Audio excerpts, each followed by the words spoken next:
주일의 첫날을 허락하신 하나님께 감사와 영광을 올립니다. 이번 고난주를 맞아 우리를 너무도 사랑하신 예수님을 깊이 묵상하는 한 주 되길 기도합니다. 나 때문에 사랑과 기도로 죽음을 준비하셨던 예수님의 마음을 느끼게 하여 주시옵소서. 고난당하시는 주님을 생각하며 새벽마다 주시는 말씀을 통하여 마음밭을 읽고 기도로 주님 마음을 깨달아 오늘을 살아가게 하여 주시옵소서. 하나님께서 당신의 아들을 사망의 고통에서 풀어 살리셨으니 이는 그가 사망에 매여 있을 수 없었음이라. 저희들에게 주시고자 하는 기원을 가슴에 새겨 살게 하여 주시옵소서.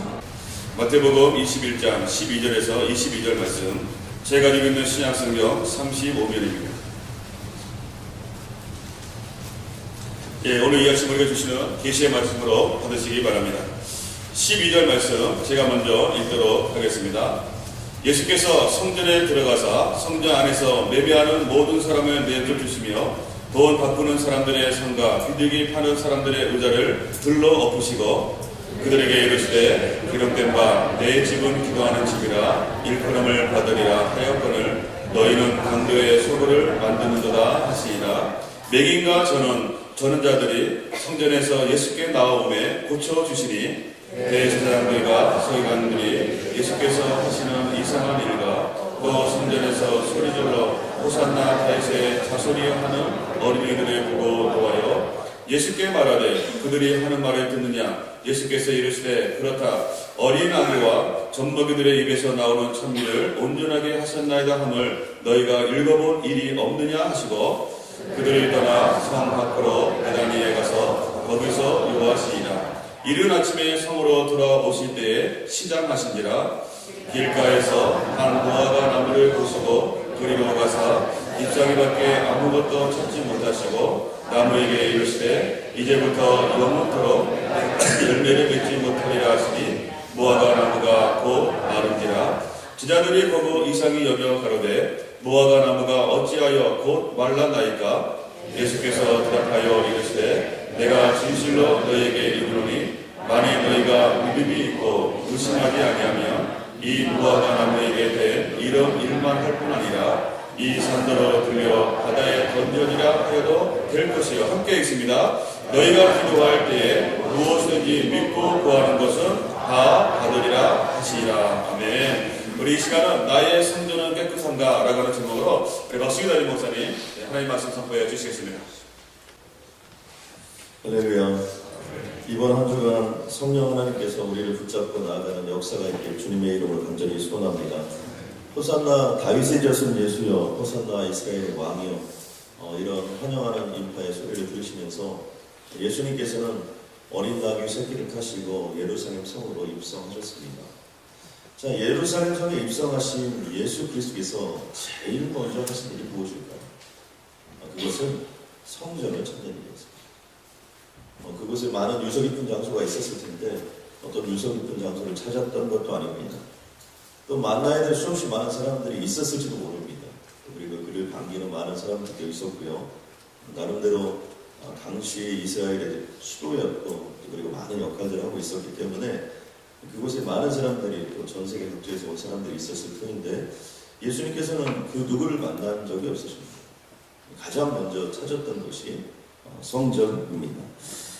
당시 6월절에는 예루살렘을 중심으로 해서 반경 20마일에 있는 사람들은 예루살렘에 와서 희생 제사를 드리도록 되어 있었습니다. 뿐만 아니라 원근 각처에서 또 그리고 전 세계 각처에서 일생에 한두 번 정도 예루살렘에 방문해서 6월절 제사를 드리는 것이 모든 어떤 이스라엘 사람들의 염원이었습니다.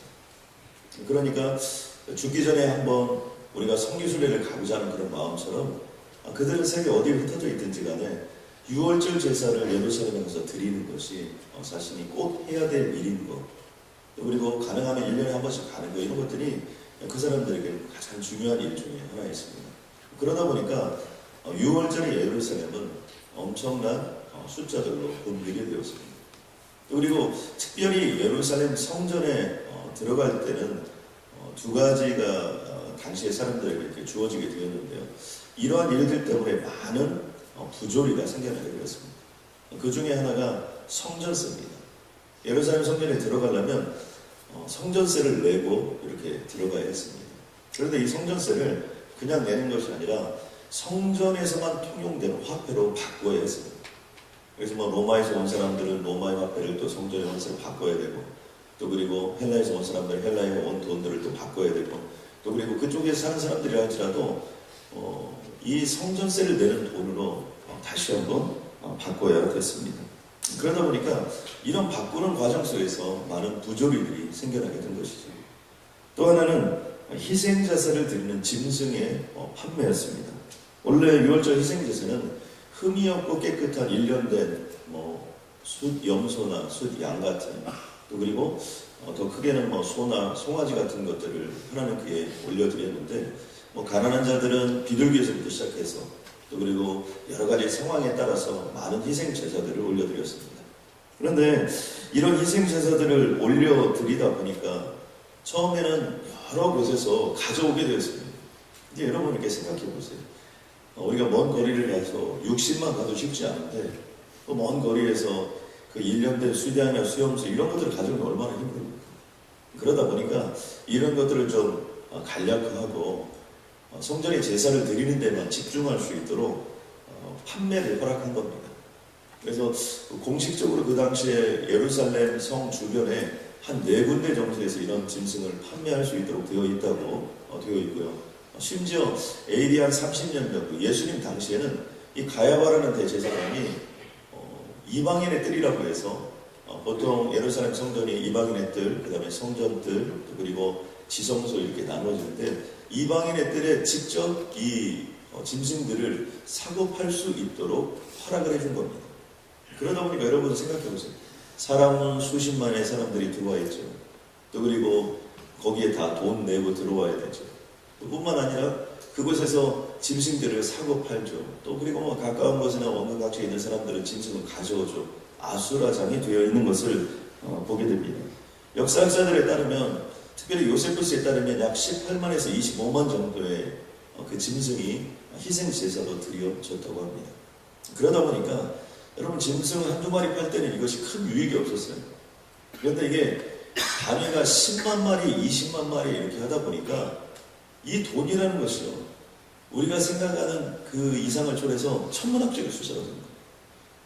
또 그리고 성전세도 그 수십만 또는 200만에서 300만 정도의 성서자들이 바라보고 있는데, 수백만의 사람들이 그곳에 움직이다 보니까 이 성전세라는 것도 상상할 수 없는 위치에 처하게 된 것입니다. 근데 여러분, 세상에서 가장 무서운 맛이 무슨 맛인지 아십니까? 돈 맛이라고. 이 예루살렘 성전에 어떤 어려움이 생기냐면, 이 명절 때마다 일어나는 이 희생의 제사들로 말미암아 천문학 숫자의 돈들이 왔다 갔다 하다 보니까 그곳에서 돈맛에 들린 사람들이 생기게 된 거죠. 대제사장에서부터 시작해서 제사장들, 또 그리고 그 안에 있는 모든 사람들, 이런 부분들이 그 안에 연루가 되게 되어 있는데요. 먼저는 성전 화폐를 교환할 때 문제가 발생하게 된 것입니다. 원래는 반세계짜리 하나를 사게 되면 성전을 이렇게 들어가게 되는데, 이 반세계짜리를 팔 때 돈의 위치가 달라지는 것입니다. 보통 이 반세계는 노동자들이 한 이틀분의 분량이라고 합니다. 그러니까 요즘에 따진다면 하루에 50불씩 해서 이틀이면 100불이라고 생각해 보십시오. 그러면 100불을 내고 반세계짜리 하나를 받아서 성전으로 그 세를 내고 들어가면 되는데, 이게 부르는 게 값입니다. 어제는 100불이었는데 오늘은 사람이 더 많아지면 200불 부르고요. 또 그리고 더 많아지면 300불을 부르는 겁니다. 그러니까 계속해서 이것들이 왔다 갔다 하는 거죠. 그러니까 이거 돈 받는 사람만입니다. 혹시 여러분 이런 경험 해보셨습니까? 저 밑에서는 그냥 1달러짜리 물이었는데, 여러분 산행하고 저 꼭대기 올라가서 정말 이제 목이 말라서 이 물 한 모금 사 먹으려고 하니까 이게 한 10불이 됐다. 어떻게 됩니까? 어떤 사람은 안 사 먹기도 하지만 어떤 때는 사 먹을 수밖에 없는 것처럼 예루살렘 성전에 들어가려고 하다 보니까 이 돈을 낼 수밖에 없게 된 겁니다. 그러다 보니까 여기에 있는 사람들은 돈방석에 앉게 되는 거죠. 또 한 가지 어려움은 어디서 했습니까? 제사를 지내기 위해 깨끗한 1년 된 그런 것들을 주님께 올려드려야 되는데 검역소를 차려놓은 것입니다. 그래서 이게 정말 깨끗하고 또 흠없는 1년 된 것인가, 이런 것들을 검역하는데 검역을 까다롭게 합니다. 그러다 보니까 멀리에서 정말 자신이 1년 동안 잘 키우고 하나님께 영광을 올려드리려고 그 짐승을 가지고 딱 왔는데 검역 속에서 불과 딱 찍어버리는 할 수 없이 어떻게 된 겁니까? 이 짐승들을 제대로 가져갈 수 없으니까 시장에 팝니다. 시장에 팔 때는 어떻게 돼요? 싼값에 팔 수밖에 없죠. 그래가지고 성전에 들어가서 다시 성전 안에 있는 짐승을 사서 희생의 제사를 드려야 되는데 성전 안에 있는 짐승은 자기가 가져온 것보다 훨씬 못한 거예요. 이건 흠이 더 많은 건데 성전 안에서 산 건 허락을 해주는 거예요. 그런데 이 짐승의 값이 얼마나 폭리를 취했냐면 기록에 보니까 막 16배 이상. 그러니까 1000불짜리가 1600불이 되는 거고요. 만약에 100불짜리가 1600불이 되는 거고 10,000불짜리는 16,000불이 되는 거예요. 그러니까 상상할 수 없는 부분들이 계속해서 발생하는 것들을 볼 수 있습니다. 그러다 보니까 문제가 발생하고요. 또 한 가지 문제는 뭐냐면 여러분 예루살렘 성전 안에 짐승이 있으면 얼마나 있겠습니까? 사람들은 많고 짐승은 계속 팔고 그러다 보니까 어떻게 됩니까? 짐승이 숫자가 모자라는 거죠. 그러면 이 짐승의 수를 어디서 조달을 하는 거냐? 시장에다 가져와서 싼 값에 팔았던 그것을 다시 유통을 시켜가지고 거꾸로 성전으로 들어오는 겁니다. 그리고 이 숫양이나 숫송아지 이런 것들을 보면 좋은 것들이 또 많이 있죠. 그래서 여러분 이왕이면 우리가 좋은 것들을 하는 게 좋지 않습니까? 제가 한국에서요, 저희 어머님이 소천하셨을 때 한 가지 느낀 점이 있는데 아마 이게 상처가 돼서 지금도 이렇게 기억이 나는 거예요. 어머님이 이제 마지막 소천하시고 한국에서 염을 하지 않습니까? 그래서 염을 하는데 거기에 옷들이 다 입혀지는 것들이 있습니다. 그래서 싼 거부터 딱 보여줘요. 쫙 보여주는데 한 종류가 한 10종류 있습니다. 쭉 보여주고 마지막 한 3종류가 이렇게 딱 구별되어 있죠. 그게 딱 보여준 다음에 결론을 이렇게 내립니다. 보통 사람들은 이것을 합니다. 우리한테 어떻게 하라는 거예요, 도대체?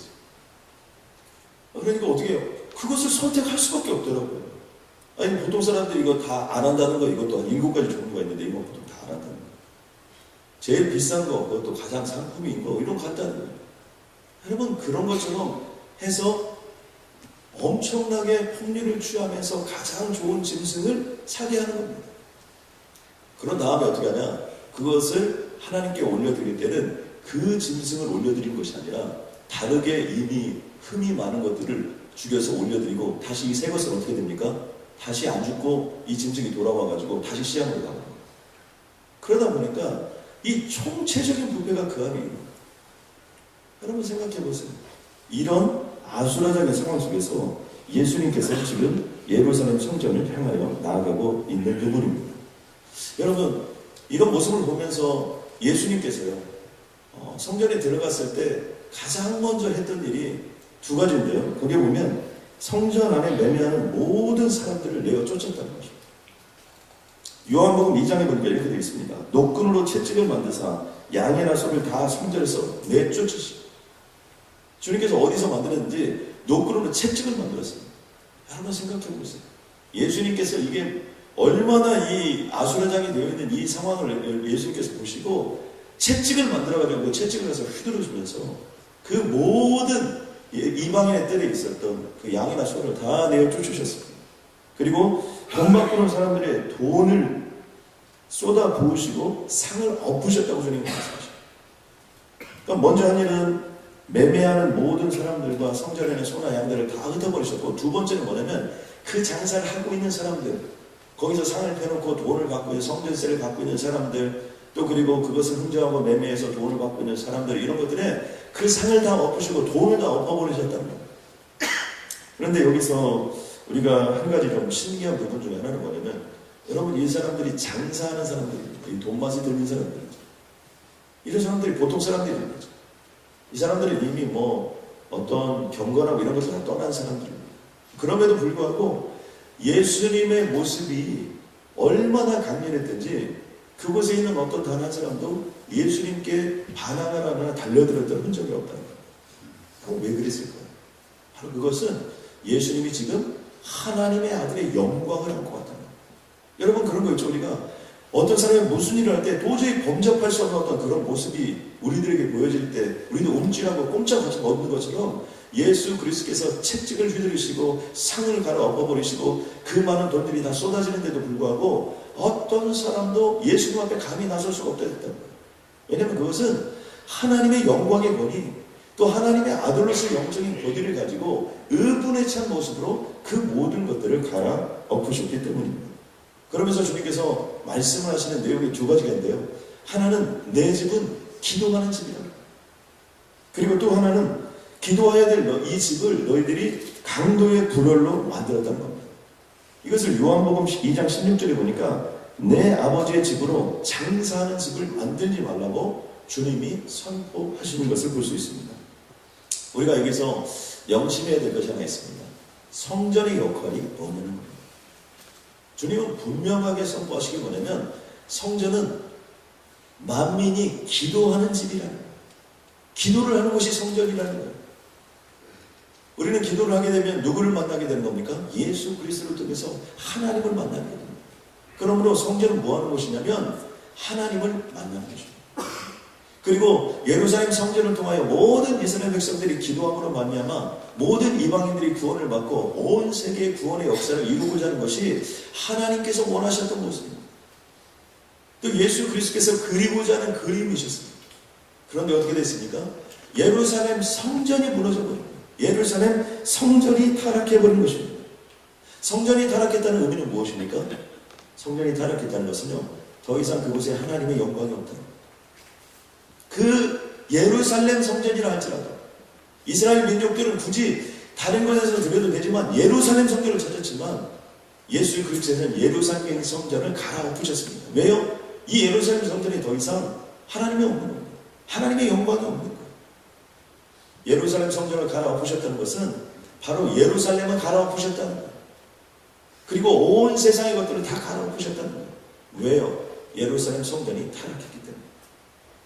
성전이 타락했다는 의미는 무엇입니까? 온 예루살렘 성이 타락했다는 거예요. 그 당시에 모든 세상이 다 타락했다는 거예요.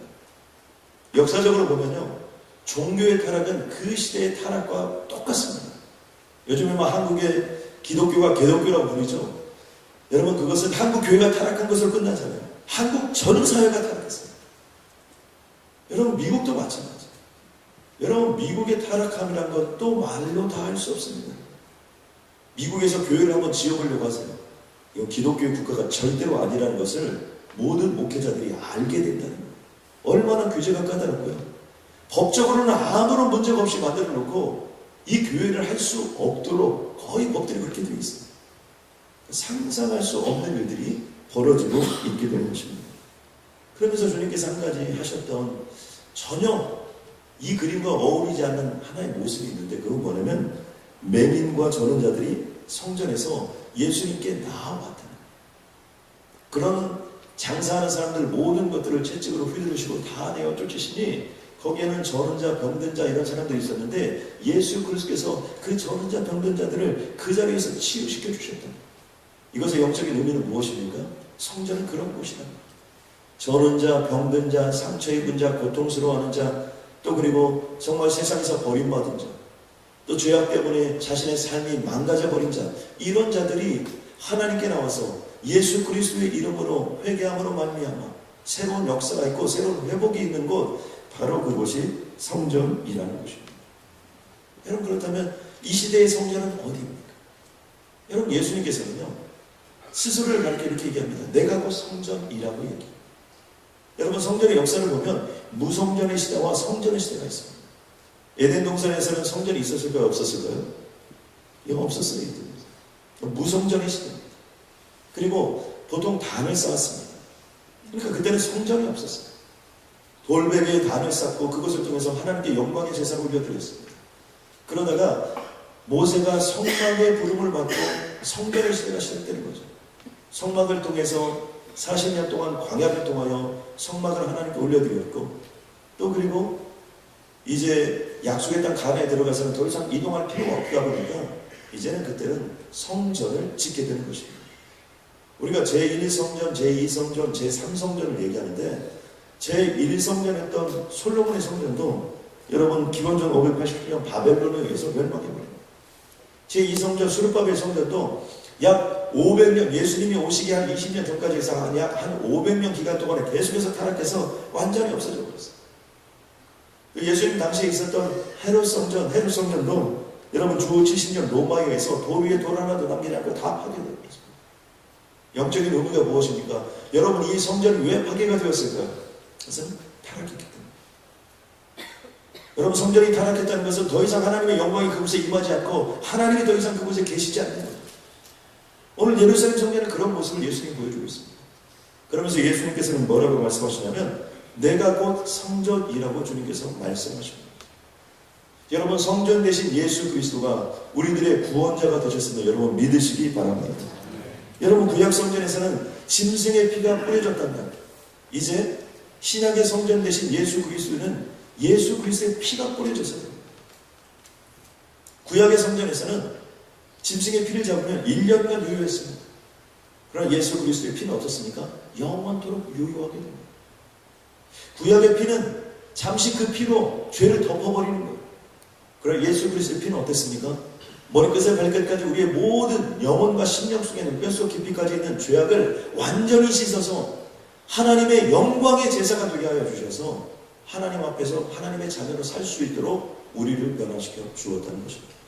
그러므로 예수 그리스도를 믿는 자마다 우리의 안에는 누가 거하게 되냐? 이제 거룩한 영 성령이 거하게 되는 것으로 말미암아 우리를 가르쳐서 성전이라고 하는 것입니다. 여러분 이 성전은 무엇으로 깨끗하게 합니까? 우리는 무엇으로 이 성전을 깨끗하게 할 수 있을까요? 우리도 다시 구약시대로 들어가서 여러분 짐승의 목을 치고 그 가죽을 벗기고 피를 뿌려서 또 하나님께 제사의 영광이 있어서 올려드려야 될까요? 아니요, 그렇지 않습니다. 신약은 우리에게 분명히 선포하고 있습니다. 말씀과 기도로 거룩하여집니다. 왜 주님께서는 오늘 오셔서 예루살렘 성전을 보시면서 그 타락한 그 현장을 보시면서 예수님께서 내 집은 만민이 기도하는 집이다 기도를 강조하셨을까요? 그것은 다른 거죠. 기도를 통하여서 그 성전이 깨끗하게지는 것이고 기도를 통해서 하나님을 만나야 되는데 기도가 멈췄다는 거예요. 여러분 크리스찬은 언제 타락하게 될까요? 기도가 멈춰졌을 때 크리스찬은 타락합니다. 크리스찬은 언제 타락하게 될까요? 말씀을 먹지 않을 때 크리스찬은 타락하게 되어 있어요. 왜요? 말씀과 기도로 거룩하여지기 때문에. 그러므로 오늘 본문 가운데 주님이 말씀을 마치시면서 이렇게 말씀하십니다. 예수께서 대답하여 이르시되 내가 진실로 너희에게 이르는 이걸 꼭 기억해 달라는 겁니다. 만일 너희가 믿음이 있고 의심하지 아니하면 이 산들을 들려 바다에 던지라고 하여도 던져질 것이요. 여러분 아멘입니까? 여기 산이 있는데 이 산을 여러분 믿음을 가지고 기도를 가지고 주님의 이름으로 저 바다에 던지면 던져 들어갈 것이라는 거예요. 여러분. 이게 비유적이고 과장적인 표현이지만 이 산을 저 바다로 옮길 수 있다고 주님이 얘기하십니다. 그러면서 너희가 기도할 때 무엇인지 믿고 구하는 것은 다 받으리라. 여러분 아멘입니까? 주님이 무엇을 강조하고 있는 겁니까? 믿고 기도하라는 거예요. 저는 이번 한 주간 동안에요, 여기 있는 모든 분들이 정말 내 성전을 말씀과 기도로 거룩하게 주님 손에 산제사를 올려드리고 믿고 기도하면 반드시 하나님이 여러분의 삶 속에 역사하여 주실 줄로 믿습니다. 하나님 감사합니다. 하나님 세상에 65억의 인구가 있는데 그 중에 특별히 나를 선택하여 예수 믿게 하여 주시니 주님 감사합니다. 하나님 예수 믿고 끝나는 것이 아니라 예수 믿고 영원한 천국이 주어지게 됨을 참으로 감사합니다. 하나님 그 천국이 오늘 이 시간부터 다시 한번 시작될 수 있도록 주님 도와주시옵소서. 하나님 고난의 한 주간 주님이 걸어갔던 길을 한 걸음 걸음 지려받고 주님을 따라갑니다. 아버지의 불쌍히 여겨 주시옵소서. 하나님 우리 한 사람 한 사람을 주님이 친히 제자 삼아 주시옵고 21세기 남은 세기에 하나님의 꿈을 이루어드리고 하나님의 영광을 이루어드리는 존귀한 인생들로 쓰임받게 하여 주시옵소서. 하나님 이번 한 주간 어떤 고난이 와도 극복하며 이겨 나아갈 수 있도록 주님 도와주시옵고 잠시 세상을 접고 말씀과 기도로 온전히 주님께 올려드려 하나님의 기쁨이 되고 하나님의 영광이 되게 하여 주옵소서. 하나님 무엇이든지 믿고 구하라고 말씀하신 주님의 말씀을 붙잡고 믿고 구하오니 아버지 큰 산이 바다에 던져도 들어갈 것임을 믿습니다. 그러한 응답의 역사들로 이번 한 주간을 채워 주시옵고 모든 것들에 역전하는 인생으로 주께서 친히 인도하여 주옵소서. 예수님의 이름으로 기도드렸습니다. 아멘. 여러분